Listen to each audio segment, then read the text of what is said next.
The time in which we live, we have to look inside to find the place within, beyond all fear and lies.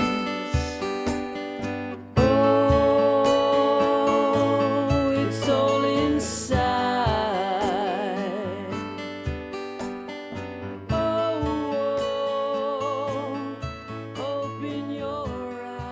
Many people have emailed me about this article I wrote, A Buddhist Dialogue with Science, which was posted on fortunechildbooks.com. Of all the writings I've had posted, this has seemed to be grabbed the most attention. I've gotten more emails from this one. So, I decided I'm going to read it again.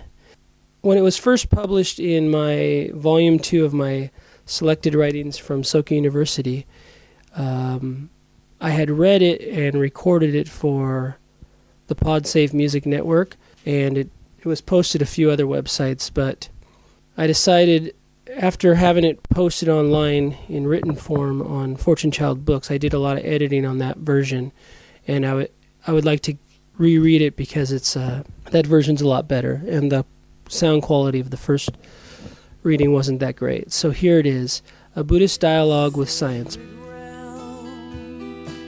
Life runs through you and me. We're bonded to this earth to change its destiny. Unlike some religions, Buddhism and science are not at odds with one another. Instead, Buddhism and science complement one another. The goals of science and the goals of Buddhism are in some respects similar, and in other ways opposite but complementary. With an understanding of Buddhism, it is possible to gain a greater appreciation for science. The reverse is also true. With an understanding of science, one can gain a greater appreciation for Buddhism. Though neither science nor Buddhism at this point in time offer proof of the other's validity, they both allow a dialogue that is not only interesting, but may prove fruitful to both science and Buddhism in the future. Arise,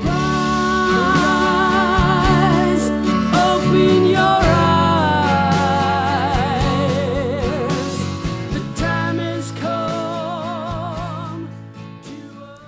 Looking broadly at science, we can say there are many fields of science, and many of those fields have different goals and different methods to attain those goals. In addition, like science, there are many branches or schools of Buddhism. Psychology as a branch of science has similar goals as Buddhism. Psychology seeks to understand and control human behavior. This is very close to the Buddhist goal, which is to overcome the negative qualities inside a person, greed, hostility, and ignorance, the three poisons, and bring out the higher qualities inherent in all people: compassion, wisdom, self-control, joy, fearlessness, etc. In psychology, the methods used to control people's negative qualities are very different from the methods used in Buddhism. However, a new method utilized by some psychotherapists is very similar to the method used by the historical Buddha of India, Shakyamuni, to reach enlightenment. This method is past life regression therapy. In this one area, psychotherapy and Buddhism can offer a constructive way for a dialogue between the two ways of learning and understanding. In the field of psychotherapy, the growing practice of past life regression therapy had a great takeoff after prominent psychotherapist Dr. Brian L. Weiss released his best-selling book, Many Lives, Many Masters, in the late 1980s. Since then, past life regression therapy has become openly and widely practiced in psychotherapy. What was actually discovered was that it had been widely practiced for many years. In fact, other psychotherapists had published books about past life regression therapy prior to Dr. Weiss as far back as the 1950s. However, for some reason, none of the previously published books on the practice received the same acclaim as Dr. Weiss's book. Consequently, many psychotherapists, even though they had been doing past life regression therapy for many years in the closet, were still unwilling to risk their careers by publishing what they believed would be very controversial in their field. However, after the tremendous success of Dr. Weiss's book, hundreds of psychotherapists finally gained the courage to open their many years of case study to public scrutiny by publishing them in peer journals and books. Now, luckily, one can find many books from noted psychotherapists on this growing practice. If one takes this growing field seriously, this could be a case of science illuminating the understanding of Buddhism, or vice versa.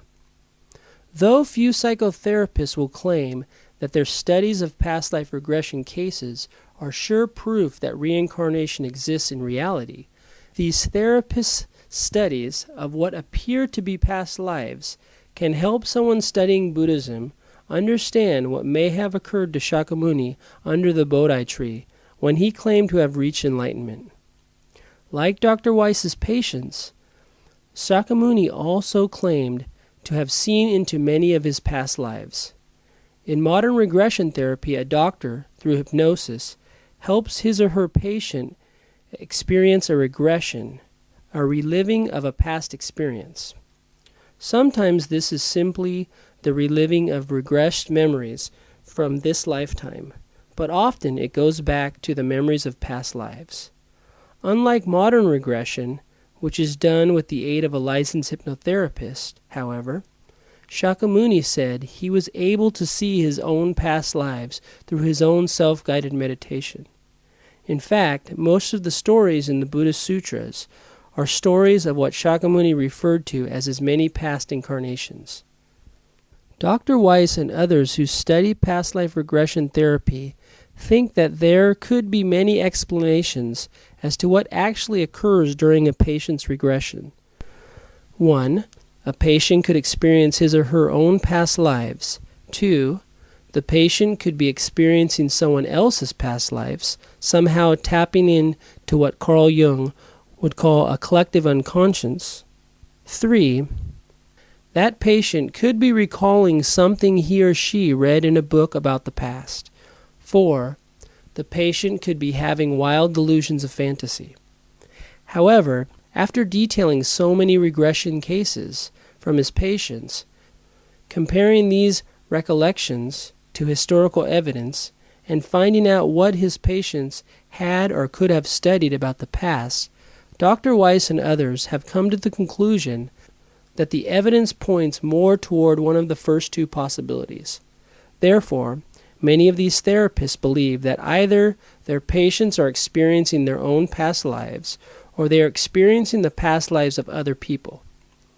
If these therapists' conclusions are correct, then the Buddhist idea of consciousness can be an interesting insight, which could offer a new way of understanding these cases of past life regression. My friend, don't you realize it's all up to you? Everything you think and do, you control your death. The concept in Buddhism known as the 9 levels of consciousness states that all living things have the potential of experiencing 9 levels of consciousness. The first 5 levels of consciousness are the 5 senses: taste, smell, touch, sight, and hearing. The 6th level is the regular conscious thought process. The 7th level is the subconscious mind, which is very active when a person dreams at night. The 8th level is known as the karmic storage level. This level is like a bank account of all negative and positive actions, thoughts, words, and deeds a person has performed in this life and all their previous lives. The 9th level is a level of omniscience and omnipotence, where a person has access to all that is known and can be known, throughout time and space. Buddhism calls that 9th level a person's Buddhahood. This 9th level has many similarities to Jung's idea of universal consciousness, or collective unconsciousness. According to Buddhism, consciousness is unlimited. The subconscious mind holds a record of everything experienced by a person on his or her first 6 levels of consciousness from all of his or her infinite past lives. Depth psychology is just starting to explore the vastness of information contained in a person's subconscious mind. In addition, it is only an area that psychology has begun to study over the last 150 or more years. Therefore, it is still a new study in its very elementary stages. If a person did in fact have access to his or her billions of past lives on billions of other planets throughout the universe, as the Buddha Shakyamuni claimed to have, and as the many Buddha sutras detail, what would this tell us about that person's philosophy or his or her view of the cosmos? For one, it would give the possibility that that person's views are much more advanced than modern science, that these views have been formulated over an enormously long time.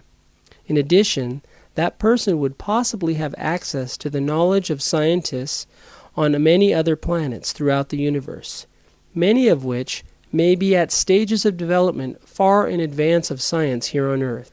In regards to remembering past lives, the great Greek philosopher Socrates said to one of his disciples Meno, quote, "Since the soul is immortal and often born, having seen what is on earth and what is in the house of Hades, and everything, there is nothing it has not learnt. So there is no wonder it can remember about virtue and other things, because it knew about these before. For since all nature is akin, and the soul has learnt everything, there is nothing to hinder a man remembering one thing only, which men call learning, from himself finding out all else, if he is brave and does not weary in seeking. For seeking and learning is all remembrance." This is from the Great Dialogues of Plato, Meno 79c through 81a. What would happen to modern science if a scientist was able to find, through experiencing past life regressions, that he or she was a scientist in many other past lives, on many other planets throughout the universe? He or she may be able to share with us theories and formulas yet discovered by earthly science. Soul inside of you, the string to pull you through. The scientific view of the cosmos seems to be at odds with many religious views. However, this is not the case with Buddhism. Looking at the scientific field of cosmology from a Buddhist perspective, it appears that the view of the cosmos presented by Shakyamuni some 2,500 years ago is a much more expansive view than the modern scientific view. However, as the view of Western cosmology always seems to be expanding, perhaps someday the two views will become closer aligned with one another.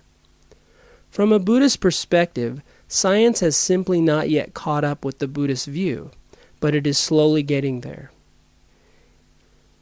If it is true that Shakyamuni arrived at his view of the cosmos through remembrance of past lives, then the Buddhist view would have had much longer to develop than the modern scientific view. Therefore, compared to the Buddhist view, formulated through the billions of past lives of Shakyamuni, science would still be in its very inchoate stages. To get a slight feel for the immenseness of the Buddhist idea of time and space, it is helpful to study the Lotus Sutra's Lifespan chapter, chapter 16. In it, Shakyamuni gives an analogy of where and when he first attained enlightenment. He says, this is the Japanese onyomi reading, Nenzen nanshi ga jitsujou butsu irai, muryo muhen hyakusen monnoku, nayu ta ko, hino go hyakusen monnoku, nayu ta asogi, sanzan daisen sekai, keshi unin, machi mijin, ko o tobo, go hyakusen monnoku, nayu ta asogi koku, naige ichijin, Nyoze Togyo, Jinze Mijin, Shozen Nanchi. And what that means in English: suppose a person were to take 500, 1,000, 10,000, 1,000,000 Nayuta, Asamkhya, 1,000,000,000-fold worlds, and grind them to dust. Then, moving eastward, each time he passes 500, 1,000, 10,000, 1,000,000 Nayuta Asamkhya worlds, he drops a particle of dust. He continues eastward in this way until he has finished dropping all the particles. Suppose all these worlds, whether they received a particle of dust or not, are once more reduced to dust. Let one particle represent one kalpa. The time that has passed since I attained Buddhahood surpasses this by 100, 1,000, 10,000, 1,000,000 Nayuta Asamkhya kalpas. That's from the Lotus Sutra, chapter 16. Through this one story in the lifespan chapter of the Lotus Sutra, one can begin to see the expansiveness of the Buddhist cosmic view. In Buddhist cosmology, there is the idea of a minor world system, a medium world system, and a major world system.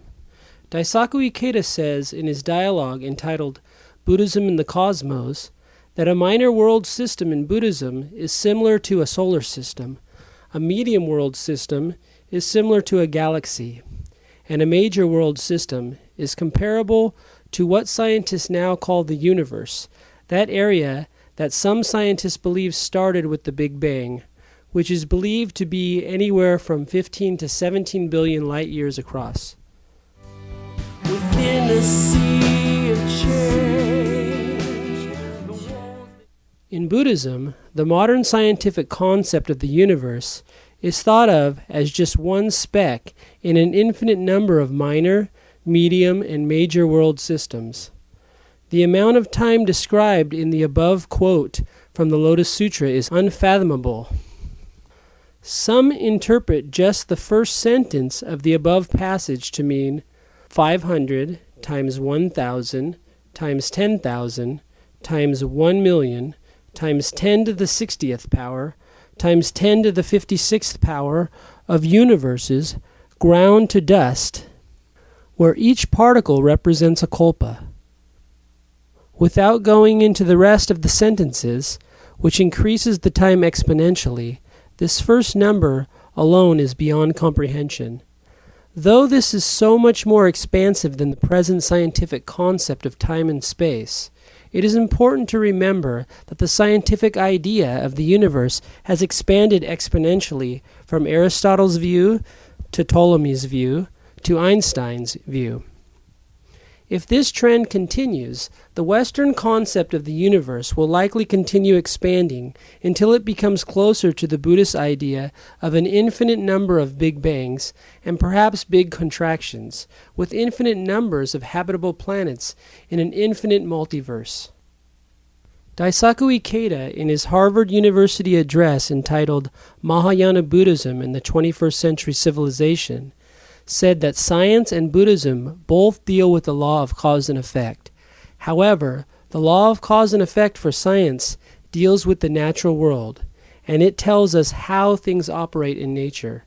Contrarily, Buddhism's law of cause and effect deals with the internal world of human beings, and it tells us why things happen the way they do to human beings and between human beings, and how we can change human interaction and human destiny. Both ways of looking at reality are not antagonistic, but rather are complementary. Once again, the goals of Buddhism and science are in some ways both the same and in other ways complementary. For instance, one of the goals of Buddhism is for the practitioner to become enlightened, or for that person to become an enlightened human being, which Buddhism calls a Buddha. In many respects, this is one of the goals of science as well, with the hope of, quote, putting a limit on error. However, scientists want to be enlightened to how physical reality works. Therefore, they seek empirical knowledge. Buddhists, on the other hand, want to know why things happen the way they do. Yet more important than knowledge to Buddhists is the search for wisdom, which according to Buddhism is inherent in consciousness, which all life is a manifestation of. The practical application of science seems to be to gain control over the physical world. On the contrary, the goal of Buddhism is to first gain control over oneself, and then through self-control, one can gain control over his or her environment, how one reacts to the environment, and how one's environment responds to oneself. Where the search is directed is also different. Most branches of science search for answers by looking outward into the environment. On the contrary, Buddhism believes that all the answers are inherent in life itself or in the consciousness of living beings. Nevertheless, both inward and outward searching are not antagonistic, but once again they are complementary journeys. It's all inside a treasure tower, so sublime. It's all within, a priceless jewel beneath our skin, and every heartache, every pain makes you stronger, makes you wiser, it makes you come. While believing that the internal life, or consciousness, of living beings is the essential source of all solutions, reminiscent of Socrates' remembrance, Buddhism also believes that living beings and their environment are inseparable. Therefore, the inherent wisdom that living beings possess is also inherent in all things in the universe. This brings us to two essential core beliefs of Mahayana Buddhism, two beliefs that parallel some beliefs held in quantum mechanics and in psychology. One is Shikishin Funi, the other is Esho Funi. Funi in both concepts literally means to be, quote, two but not two. It is often referred to as oneness. Shiki means body and Shin means heart or mind. The first concept is very similar to what psychology refers to with the phrase psychosomatic. The idea that one's thoughts have an effect on one's body and physical health is an idea that is now generally accepted in psychology. The reverse as well is also gaining credibility. There have been many studies in the science of neuro-linguistic programming, or NLP, for example, which have shown that one can change one's thoughts and one's moods by simply changing his or her posture and his or her facial expressions. The second term, Esho Funi, is translated as the oneness of life and its environment. As Ted Marino, the SGI USA Study Department Chief, explains it, quote, Esho is a contraction of Eho, the insentient environment, or objective world, and Shoho, the self, or subjective world. E in Eho means to depend, and Sho in Shoho means subject, signifying that the environment is necessary for the self to exist. Ho in both words means manifest effect, suggesting that an individual's karma appears in both his or her subjective and objective realities. Funi drives home the point that self and environment, while two independent phenomena, are one in their fundamental essence. They are both part of life. End quote. Analogous to this concept, the science of biology, with Charles Darwin's theory of evolution, postulates that life is a product of its environment. While Buddhism does not necessarily disagree with this point of view, it postulates that the reverse is also true.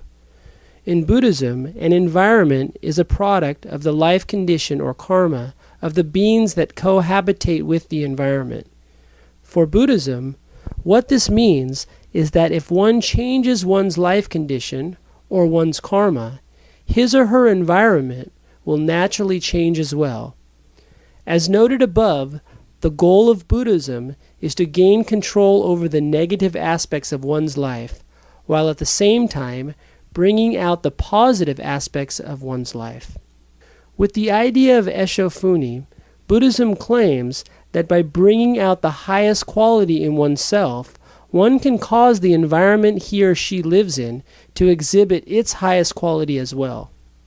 If this Buddhist idea of the inseparability of life and its environment is true, what could be the ramifications for a scientist studying the physical world? The idea that the physical world is a conscious entity is an idea that is detailed by Gary Zukav in his book Dancing Woolly Masters, an overview of the new physics. He explains that many in the field of quantum mechanics came to the view that light, exhibiting the simultaneous qualities of both a wave and a particle, exhibits a sort of consciousness.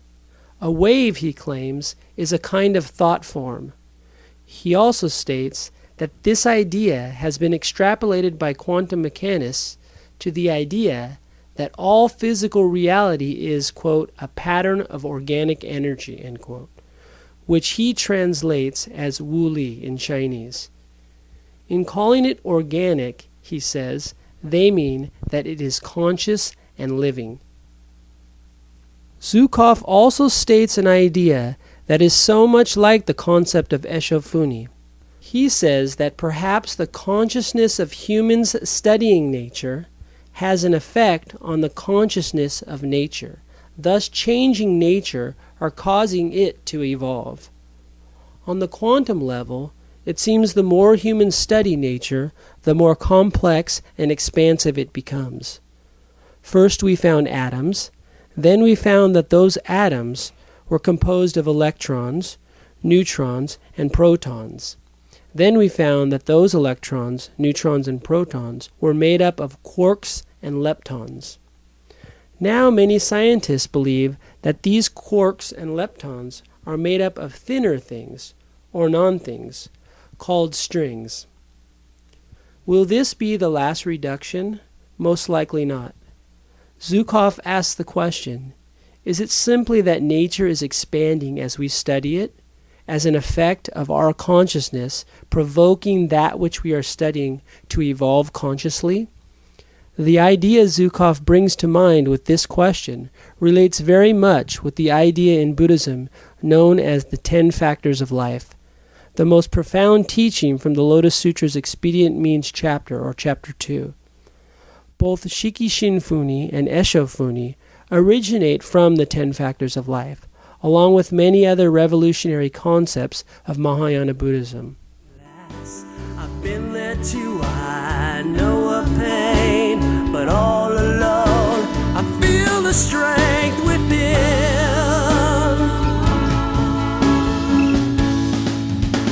It's all inside a treasure tower. In Buddhism, everything is affected by consciousness, while at the same time, all consciousness is affected by the physical world. For Buddhism, physical reality, which is the first factor of the 10 factors of life, or appearance, and conscious spiritual reality, which is the second factor, or nature, are two of the simultaneous manifestations of the third factor of life, the entity of life, otherwise known as the law of life, Myo-Ho Ren-Ge Kyo. In the Lotus Sutra, Shakyamuni says to one of his wisest disciples, Shariputra, who has followed him closely for most of his 50 or so years